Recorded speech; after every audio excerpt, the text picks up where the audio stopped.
நண்பர்களே, தமிழ்நாட்டோட இந்த பூமி கூட பகவான் ஸ்ரீ ராமச்சந்திரருக்கு சம்பந்தம் இருக்குங்கிறத உலகத்துக்கு தெரியும்.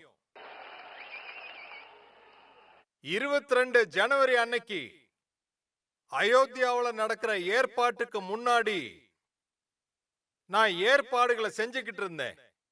அந்த நேரத்துல நான் வெவ்வேறு கோயில்களுக்கு போனேன்.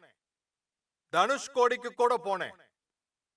பல வருஷம் காத்திருந்ததுக்கு அப்புறம் அயோத்தியாவுல ஸ்ரீ ராமச்சந்திர பகவானுக்கு ராமர் கோவில நிர்மாணம் பண்ணி நாடு பூரா சந்தோஷமா இருக்கு.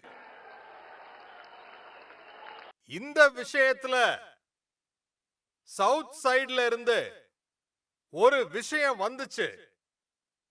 இப்ப கொஞ்ச நாளைக்கு முன்னாடி பார்லமெண்ட்ல ஒரு ரெசல்யூஷன் வந்துச்சு. ஆனா இந்த நேரத்துல டிஎம்கே உறுப்பினர் எல்லா எம்பிஸும் தெற்க விட்டுட்டு ஓடிட்டாங்க. டிஎம்கே இந்த விஷயத்துல மறுபடியும் நிரூபிச்சிட்டாங்க. அவங்க உங்களோட நலன் கருதிகளை எவ்வளவு வெறுக்கிறாங்கன்னு.